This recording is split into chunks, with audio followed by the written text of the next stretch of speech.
Let's talk PlayStation.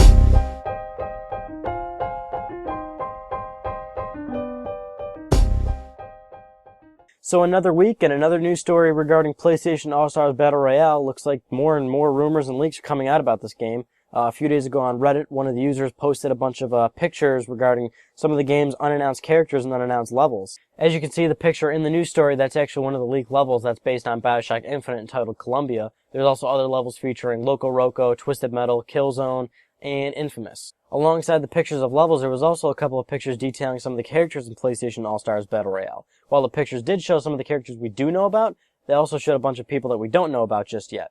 Among those people are Dante from Devil May Cry, Evil Cole from Infamous, obviously. We already knew Cole's in the game, but actually, the trailers that we've been seeing, it's actually good Cole because he's shooting blue lightning and stuff like that. So it also seems that Evil Cole might be an option to choose in the game as well.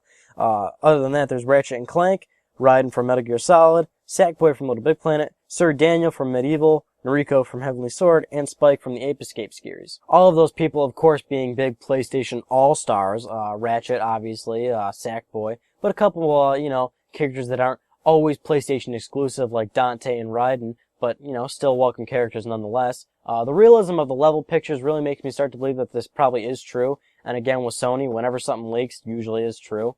So who knows at this point, but we'll have to just wait and see as Sony releases more info on PlayStation All-Stars Battle Royale. So if you didn't already know, Grand Theft Auto 3 was actually supposed to be out on the PlayStation Store this week as a PS2 classic. Due to a problem with the licensing and the soundtrack, the game won't be up just yet, so Rockstar is currently working on that and hopefully we'll see it soon. While on the topic of Grand Theft Auto, I would just like to mention that I would really love a Grand Theft Auto collection on PS3. GTA 3, Vice City, San Andreas, 1080p high def, trophies.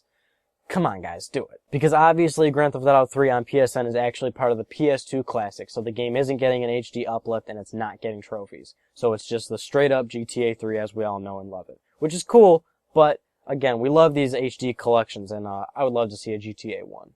And a release date announcement. Looks like LittleBigPlanet Vita is coming September 25th in the United States of America. There was no other countries announced just yet. This was posted on the PlayStation blog, and there's no other details. But we know the game's coming September 25th in America. Stay tuned to this channel. Of course, I'm going to pick it up. Of course, I'm going to buy it. Of course, I'm going to review it. I'm going to do videos on it. And I would love to play with some of you guys. You can add me. And one of the bigger news stories this week was Sony's Q1 report for 2012. The company has lost a stifling $312 million. This is like the how manyth year in a row that Sony has not made a profit. Sony's a big corporation. You guys all know that. They sell cameras, music, phones, video games, obviously. The company has not turned a profit in quite a long time. In fact, last year, or 2011, the Q3 of that year, they lost $2.03 billion. Had a little bit mixed up.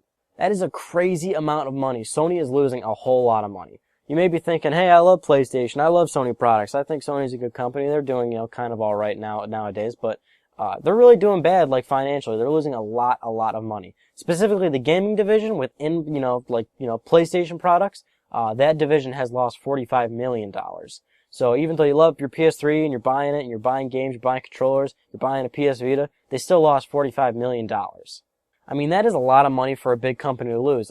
Actually, the only divisions in Sony that did turn a profit was the camera and music industry. Their cameras and music actually turned a little bit of a profit, but their other divisions obviously brought in all that loss. So, that really sucks. If there's any good that can be brought out of the story, it's that they only lost $312 million. I mean, you're thinking, oh, only that much money. I mean, Christ, that's so much goddamn money. But in 2011, they did lose $2.03 billion. So, if anything, they're lowering it a little bit. Like, they're making progress at this point. If anything, a good amount of money in that gaming division was slow PS Vita sales.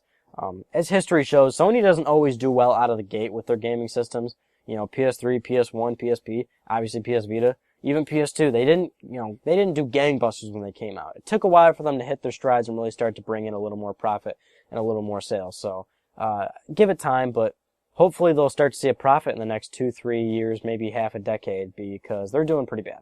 So ends another episode of Let's Talk PlayStation. Thanks for talking with me, guys, and see you next week.